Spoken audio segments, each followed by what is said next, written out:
Smoke fills a passenger plane 10 kilometers in the sky.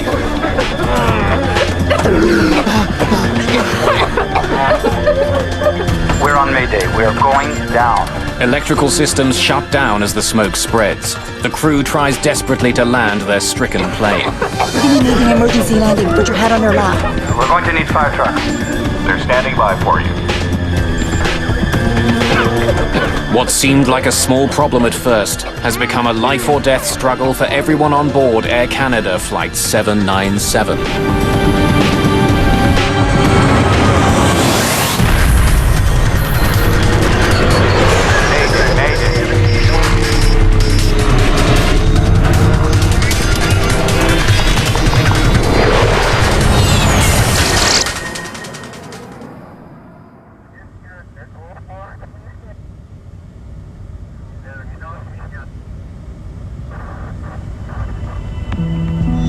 Early evening, June the 2nd, 1983. Supper time aboard Air Canada Flight 797.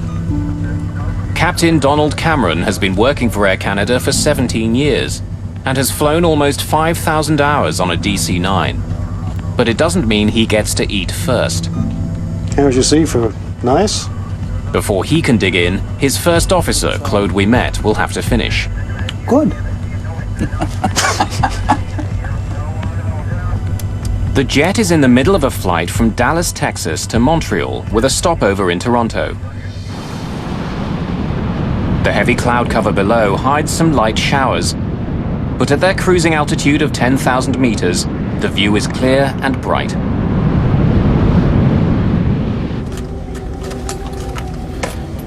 The DC-9 is only half full today, with 41 passengers scattered throughout the plane. Can I have some tea, please? 24-year-old Diane Fadley is an active member of the Juvenile Diabetes Foundation. We have a number of different fundraising activities, and once a year they have a large conference, and at this time it happened to be in Toronto. Raymond Chalifot is 23 and recently married. An engineer, he's returning home from his first ever business trip. It was a little bit frightening both for me and for my wife. I was supposed to be gone 4 or 5 days, so first time we were separated for a long period of time, so it was kind of insecuring for me, yeah. And a few rows further up sits a growing legend in the world of folk music. Stan Rogers is just 33, but his career is beginning to take off outside of his native Canada. I think Stan's best-known songs celebrate ordinary people. The songs are really about ordinary people rising to the occasion and becoming heroes on their own.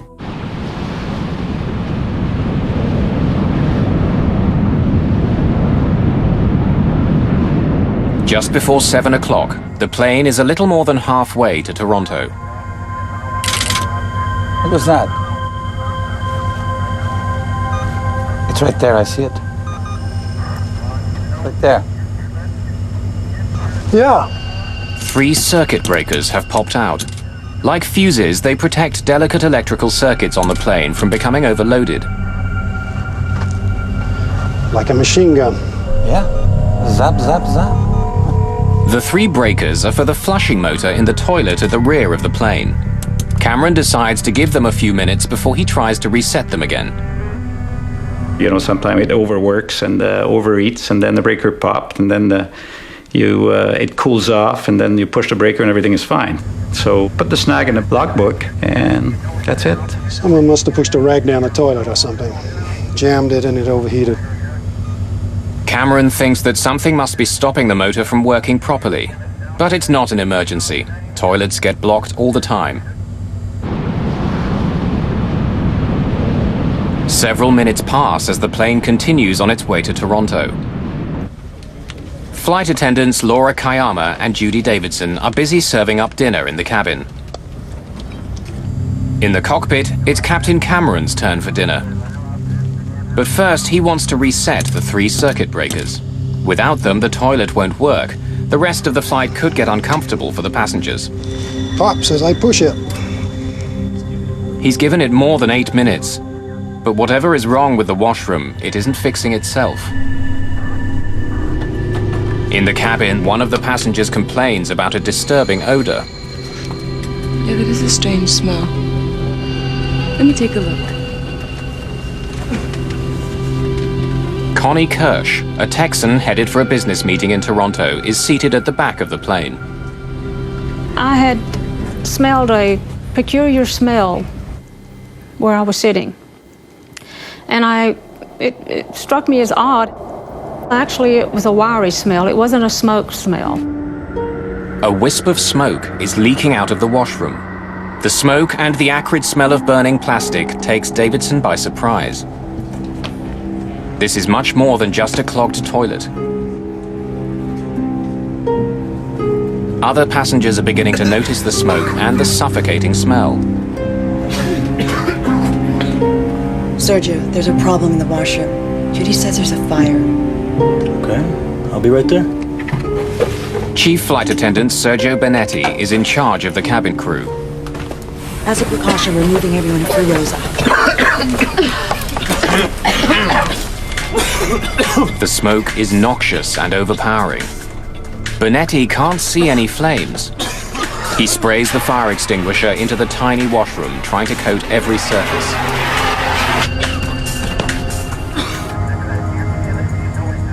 It's 2 minutes past 7, just 11 minutes since the circuit breakers first popped out. Laura Kayama brings Captain Cameron the disturbing news. Excuse me, Captain. There's a fire in the washroom in the back. They just went back to go put it out. You want me to go back?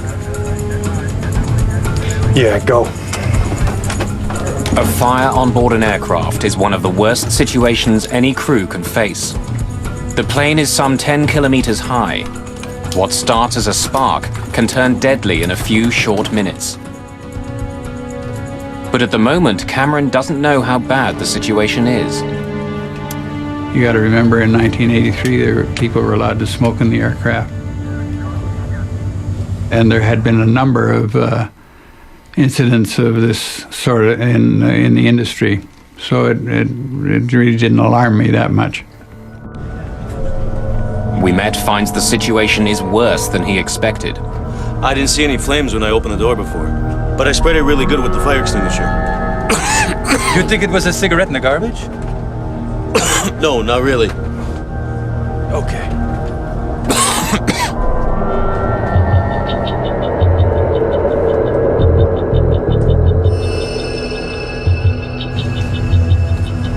Can't get back there. Smoke's too heavy. I think we'd better go down. But Flight Attendant Sergio Benetti has a very different assessment of the situation. You don't have to worry. I think the smoke's easing up.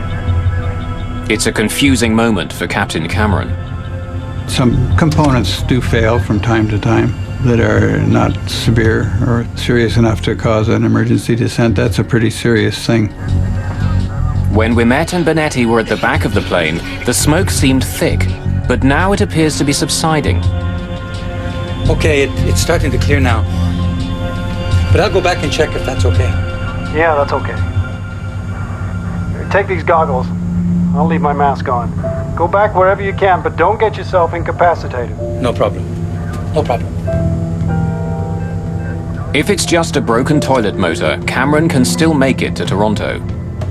But if it's more serious, he'll have to land immediately before the small inconvenience becomes a deadly problem.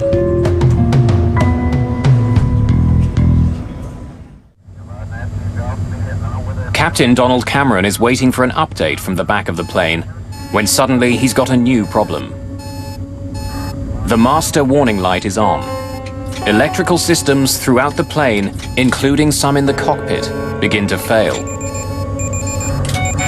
The airplane basically lost all its sophisticated navigation and attitude information. So I was left very suddenly with, I think, 3 engine instruments per engine and 4 flight instruments, which were very primitive. They were what you might have flown a World War II bomber with. With his electrical systems starting to shut down, Cameron calls the nearest ground control. Memphis Center, this is Air Canada 797. Air Canada 797, Indianapolis Center. Go ahead. Yeah, we've got an electrical problem here. We may be off communication shortly. Stand by. Co-pilot Claude Ouimet is at the back of the plane. The washroom door handle has become hot to the touch. He doesn't even risk opening it. Faced with a potential fire on board, the crew have no choice but to land their plane as soon as possible. I don't like what's happening. I think we'd better go down. We're going to be making an emergency descent. Brief the cabin crew. Yes, sir. As soon as the decision is made, another warning light goes on. They've just lost most of their emergency power. We're talking about multiple failure here, and it's starting to be complicated. So we're going down, and obviously we have to land. Mayday, mayday, mayday.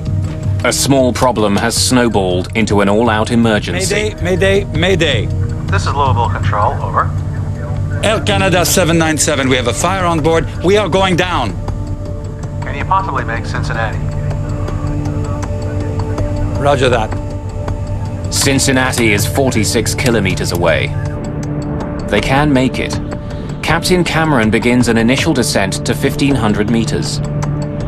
The crew has switched to emergency battery power, but many of the plane's instruments aren't functioning. It's not only instruments. Cameron finds that a critical piece of his plane isn't working properly. The horizontal stabilizer on the tail of his DC-9 is frozen. Cameron uses the part that's still working, the elevators, to make the plane dive. But like a car that's lost power steering, the aircraft resists. As Cameron pushes on the controls, they push back, with a pressure equal to 20 kilograms. The airplane became very heavy, and I took my total concentration to fly the airplane. An acrid, bitter smoke is creeping forward from the back of the plane and seeping in from the seams in the fuselage ceiling. It hovers like a cloud over the passengers' heads. Incredibly harsh smoke that was really irritating your throat. You had to take really, really small breaths, otherwise you would choke. I could see it rise. It was traveling along those luggage racks, coming forward. The smell of burning plastic fills the air.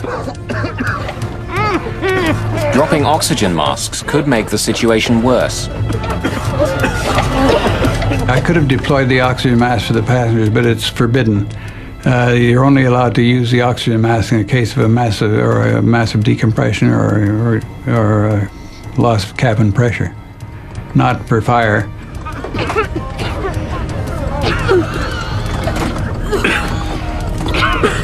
I was crying and scared. I wasn't hysterical.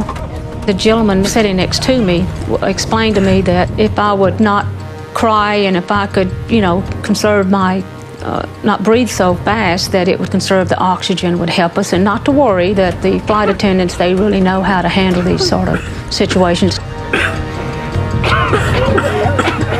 As the electrical malfunctions ripple through the plane, the PA system shuts down. Flight attendants struggle to shout directions, but it's getting more and more difficult to breathe. In 1983, it's not standard procedure to tell passengers how to open the emergency doors.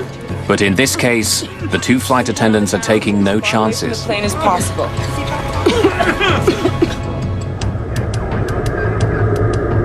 As smoke begins entering the cockpit, the captain's situation is becoming critical.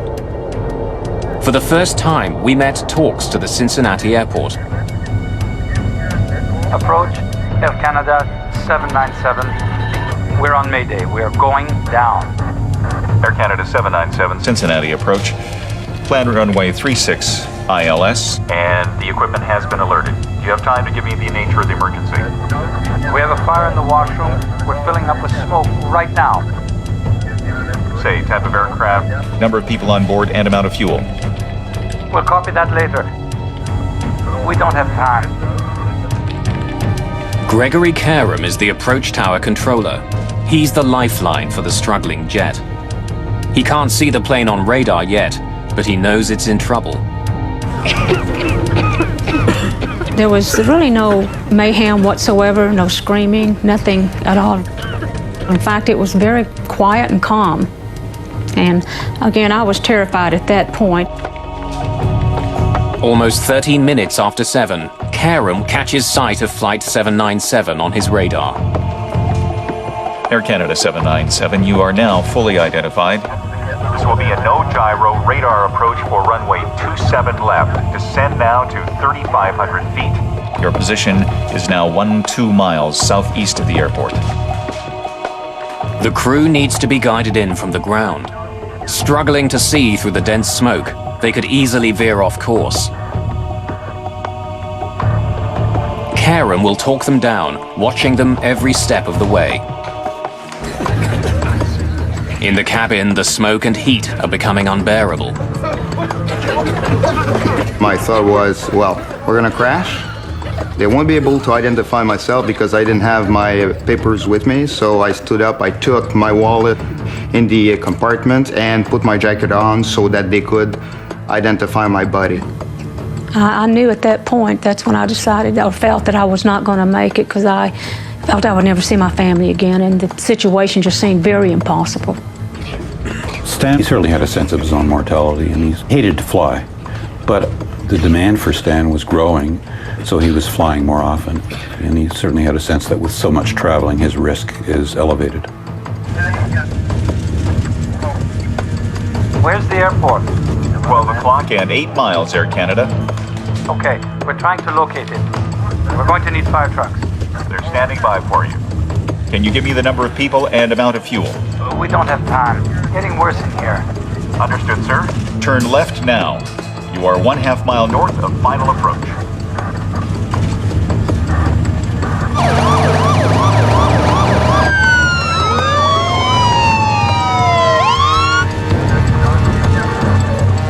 Finally, the crew see the airport. Okay, we have the airport. The tower has you in sight. You need not acknowledge further transmission from the Air Canada 797. You are cleared to land. You are 4 miles from the airport. Good luck. In a thick haze of smoke and soot, flight attendants Laura Kayama and Judy Davidson feel their way along the aisle, trying to reassure the passengers. They can't get past the 12th row. The smoke and the heat are overwhelming. I was praying the whole time. Dear God, please help us land this plane. Please get this plane safely on the ground.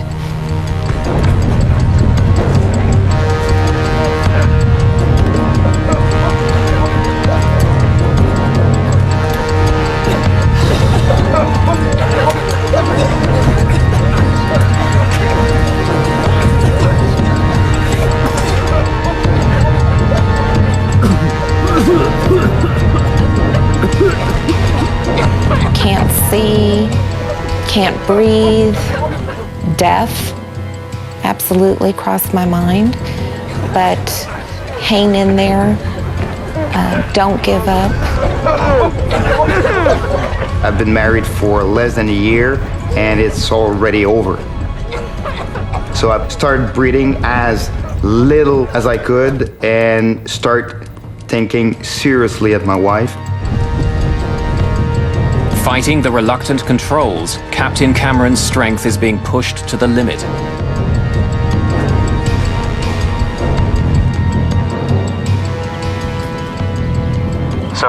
The tower has you in sight.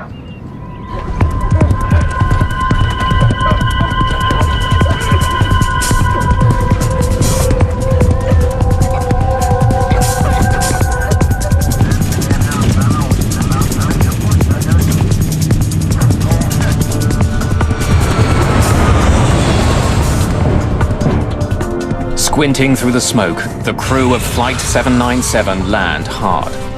At 20 minutes after 7, the Air Canada plane is on the ground.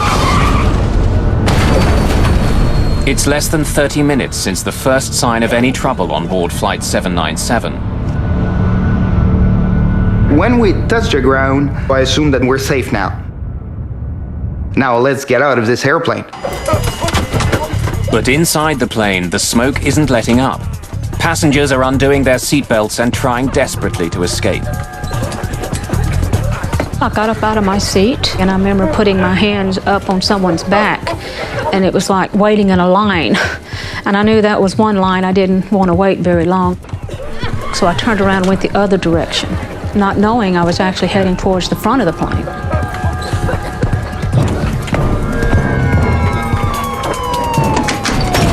Sergio Bonetti is the first one to the door.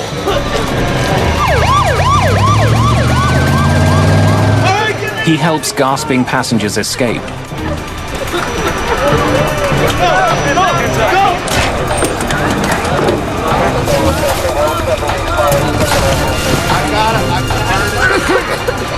The cabin is pitch black and burning hot.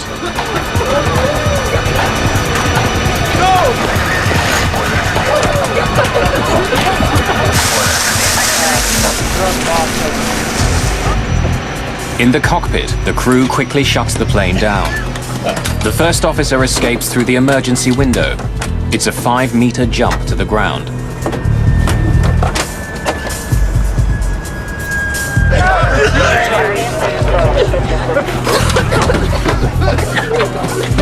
Passengers have opened 3 of the overwing exits. But even with the doors open, the exits are all but invisible.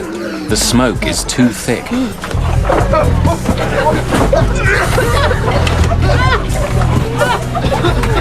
I saw a light, and it was the door that had opened. Someone had opened the door.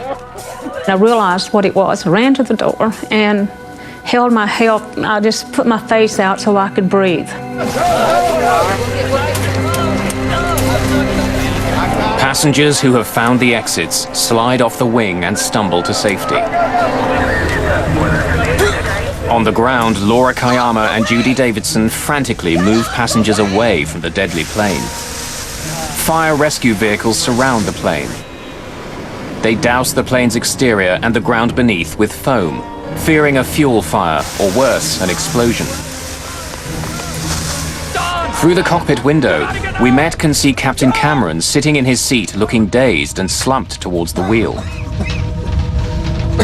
First thing that got my attention was to see Don's face in the window and realize that he was not completely conscious.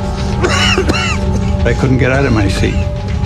I'd start and I'd get my arse up in the air or like that, and I'd be pushed back by I have no idea. It was an invisible force, but it was probably smoke and fire. Desperately trying to save the captain's life, Wimet tells firefighters to cover him with foam. It was this soapy, ice-cold mixture that drenched me. It works. Cameron stirs and climbs out through the cockpit window.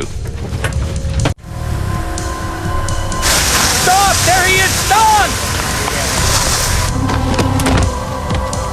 Barely 90 seconds have passed since the plane landed, when suddenly the whole interior of Flight 797 ignites. The flames roll through the cabin like a train. Captain Donald Cameron is the last person to get out of the plane alive. We knew there were people in the airplane, unfortunately, at that point. That was finished. The cabin fire breaks through the top of the fuselage. Black smoke can be seen for kilometers. Flight attendant Laura Kayama begins to count. I will remember these words forever. She told us to line up so that she could count the survivors. If there were survivors, obviously they were dead.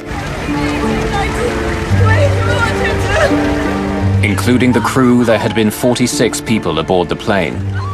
But there aren't 46 people on the runway.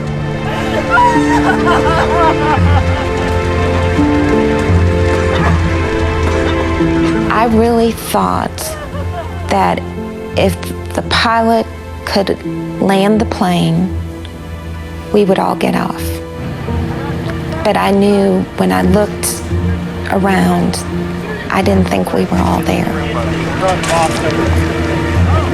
The passengers who escaped the plane suffer from smoke inhalation and minor injuries, but most are not badly hurt. It was almost like if you got off the plane, nothing was wrong. I mean, there was maybe a sprained ankle, maybe someone had a broken arm or something. You made it and you were completely fine, or you didn't make it.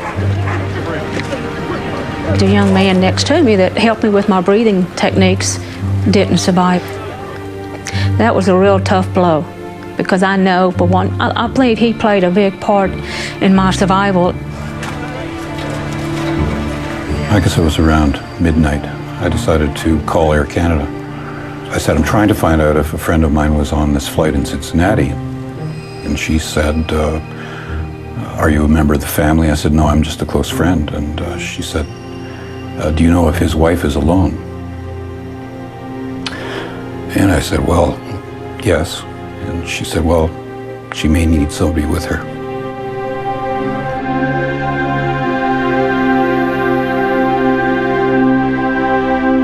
Stan Rogers, the rising musical star, didn't make it off the plane.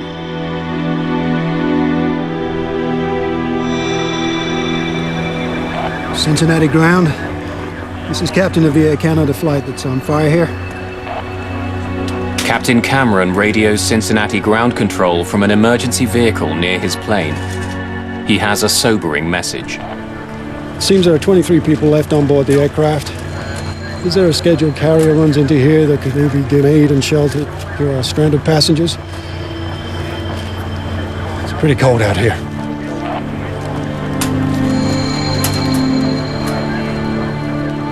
What began with a simple electrical problem has taken the lives of 23 people. What caused the deadly fire? What went so horribly wrong? The investigation will uncover the plane's troubling history. This DC-9 had another serious accident just a few years before.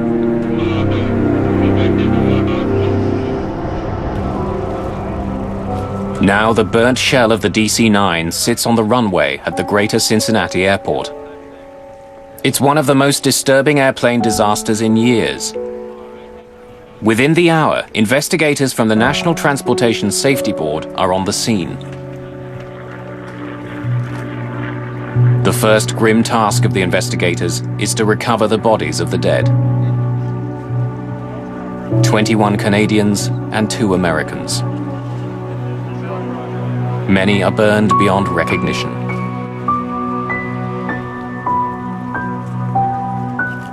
Almost all of the victims are found in the front half of the plane, between the wings and the cockpit.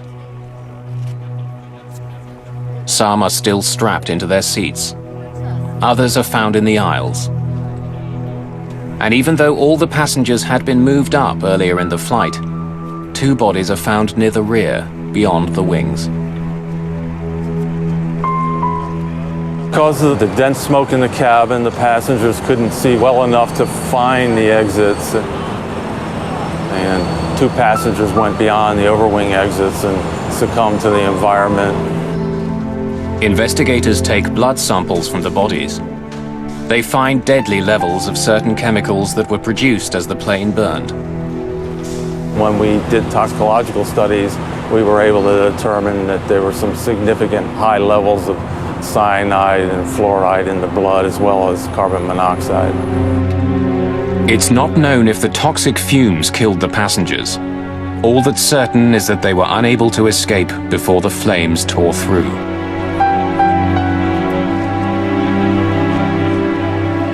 When I went on board, I was just struck by the acrid smell. It was kind of eerie because there was a lot of fire damage. A lot of the fuselage was burned. You know, the interior of the cabin was burned down to the tops of the seats. With the bodies removed, investigators begin digging through the wreckage to try and find the cause of the fire. Among them are members of the FBI. The FBI became involved very early because of the possibility of a crime taking place takes precedent over a accident. They determined that there was no evidence of any crime being committed. It was probably accidental ignition, And so they then left and NTSB took over the accident. Having discounted the possibility that the fire was deliberately set, investigators consider the next obvious cause: a cigarette. When smoking on planes was still allowed, the most common source of fires in a washroom was the trash container.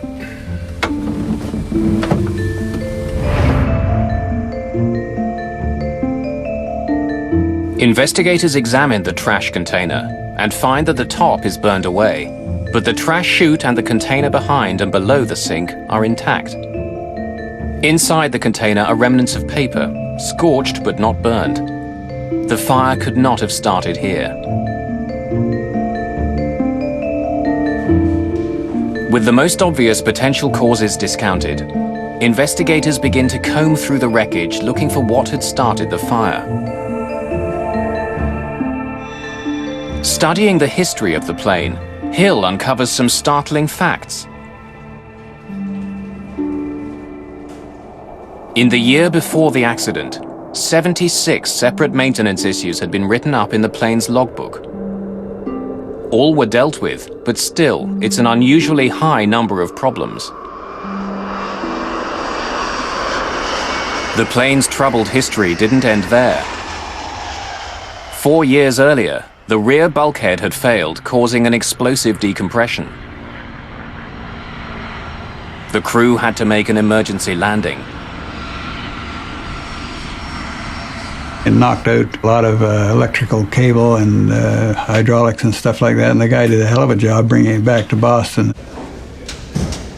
The plane was repaired and put back into service, but Hill focuses on the wires that had to be stitched together after the accident.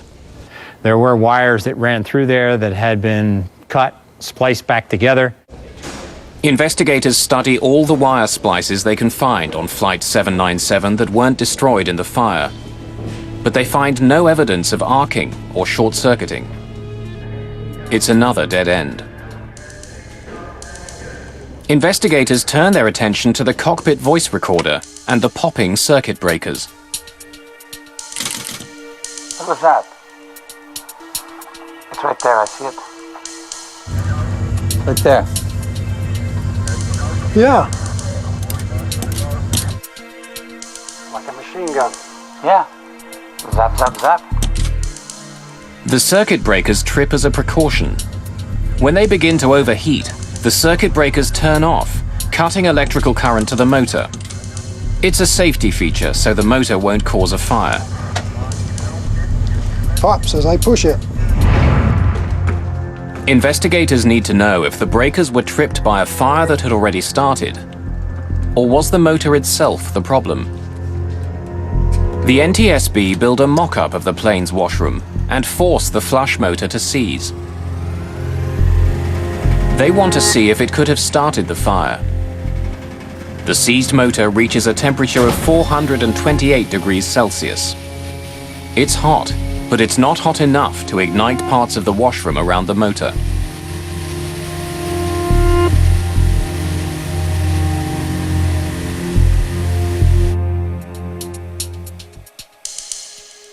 As they listen to the cockpit voice recorder, investigators uncover a puzzling clue. 3 minutes before the circuit breakers popped, the recorder picked up another noise. It was the sound of electrical arcing, like static, repeated 8 times. The noises weren't audible to the crew. Hidden from view on any airplane is a river of wiring. Investigators focus on a cable coming from a generator below the washroom floor.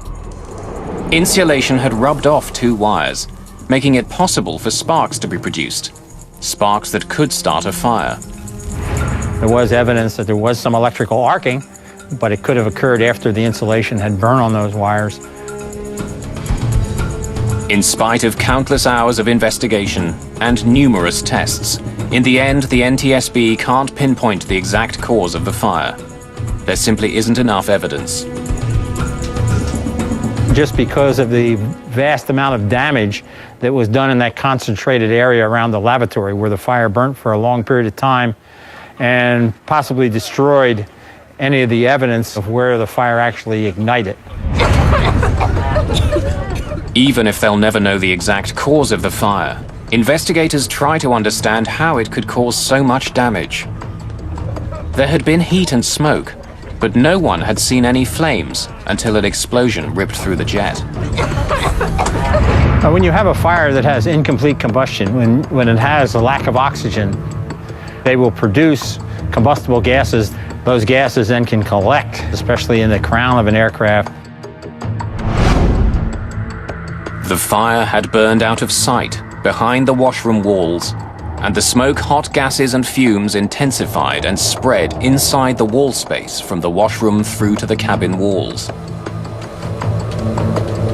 Those spaces acted as a sort of chimney for the gases and smoke that the fire was creating. Although the fire remained concealed behind the walls and ceiling panels, the smoke and hot gases entered the cabin through every seam, gathering in the upper space in the cabin and pressing down on the passengers.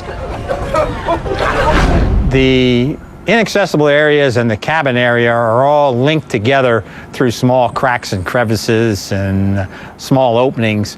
The plane is one big pressure vessel with everything being the same, equilibrated to the same pressure. So smoke and gases in those areas would fairly quickly start to permeate into the passenger cabin. When the doors were opened during the evacuation, an unlimited supply of oxygen was suddenly available to feed the fire. The more intense the heat, the more oxygen hungry a fire becomes. The gas is ignited with the force of an explosion.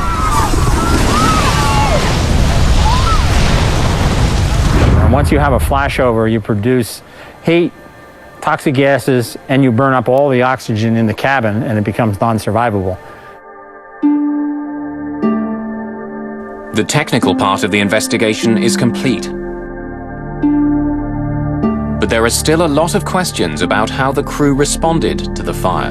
The first officer says it's starting to clear now, and at that point I reckoned that the fire was under control.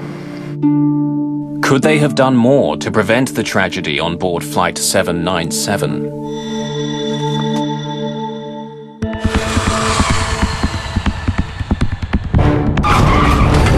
In 1983, a washroom fire on an Air Canada DC-9 filled the plane's cabin with smoke.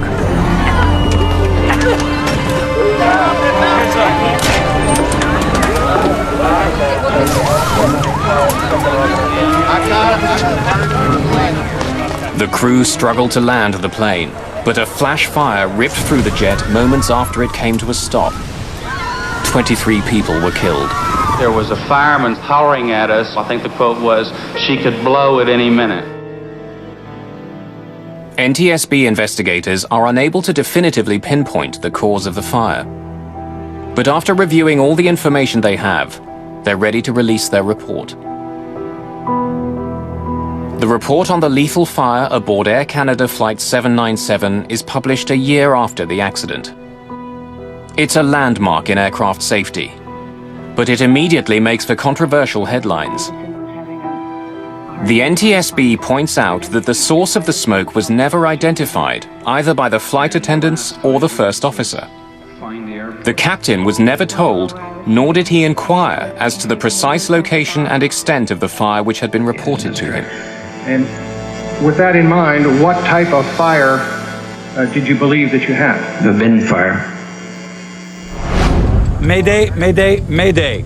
And the report asks a hypothetical question. Canada 797, we have a fire on board. We are going down. Can you possibly make Cincinnati? Roger that.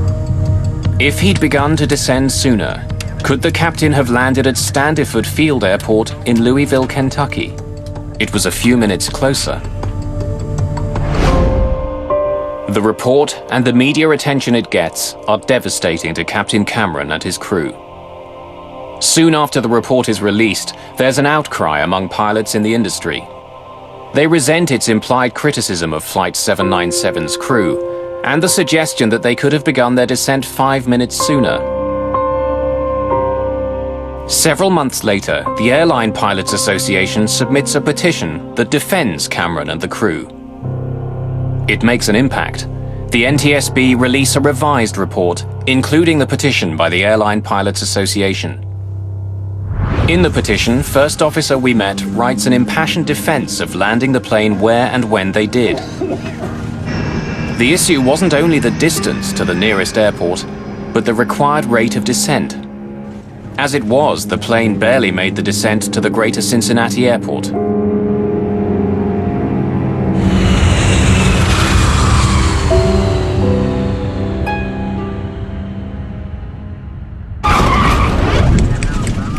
Still, the National Transportation Safety Board's revised summary doesn't pull all its punches, pointing a finger at Captain Cameron. The report states that the time taken to evaluate the nature of the fire and to decide to initiate an emergency descent contributed to the severity of the accident. 20 years later, the statement still stings. I'm glad they were all, the people that got off. I'm very sorry that the people that didn't get off, because we spent a lot of time and effort getting them there. That really bothered me. All I know is that I did the best I could.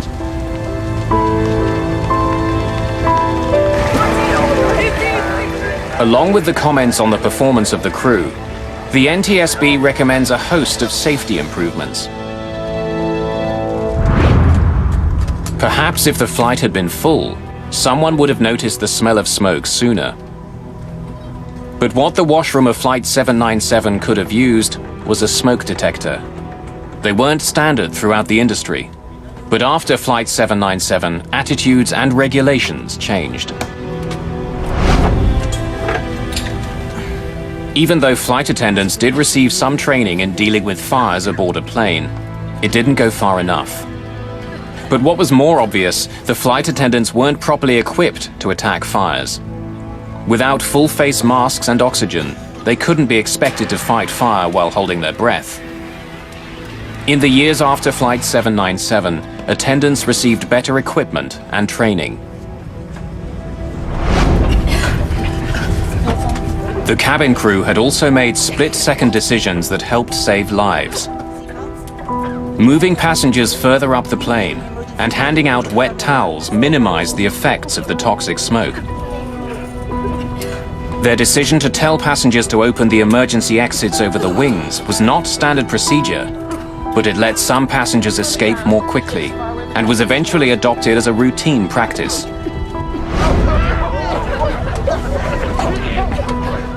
Finally, it became obvious from the location of some of the bodies that passengers died because of precious seconds lost trying to find the exits in the pitch dark. What would have made a difference? Track lighting on the floors and bumps along the overhead bins that identified the rows with emergency exits. Features that would eventually become standard.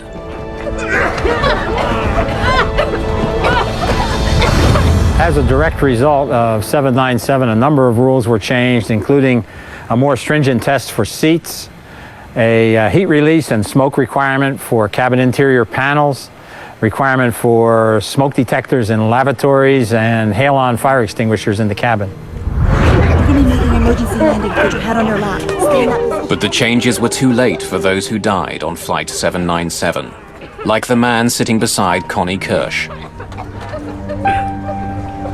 Months after the crash, his wife tracked Connie down.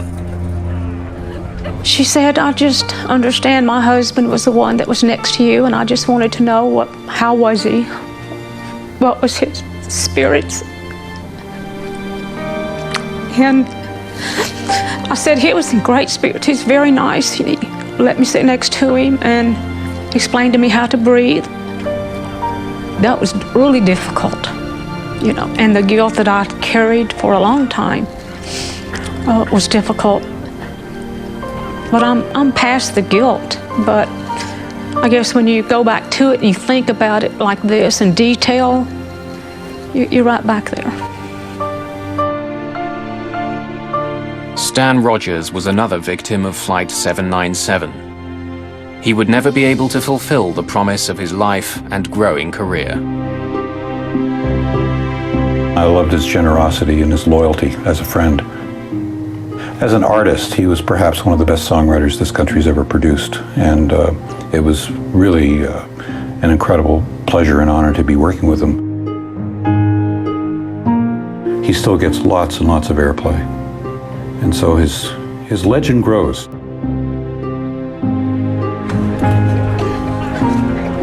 Sometime after the accident, 2 Air Canada employees show up at Diane Fatley's door in Dallas. They brought my Bible. It's dark because it was burned and singed, but it's a paperback Bible and it did not completely burn up.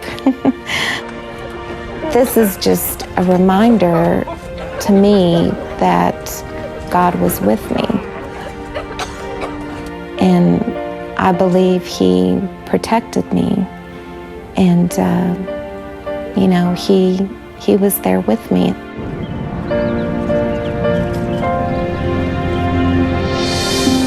Captain Cameron and his crew eventually received 6 separate awards for their heroic actions on Flight 797, including recognition from the Royal Canadian Air Force. But they're all still haunted by the nightmare. You feel responsible, there's no question. You feel guilt, you're willing to give your license.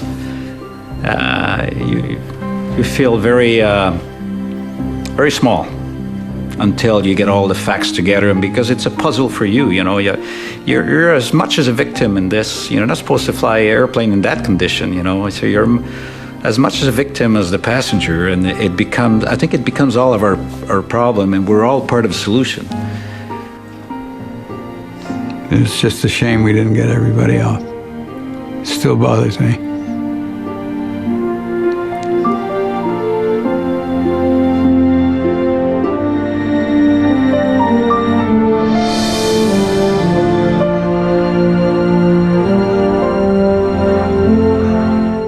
Join National Geographic Channel as we tell the ultimate story of the beginning and of the end.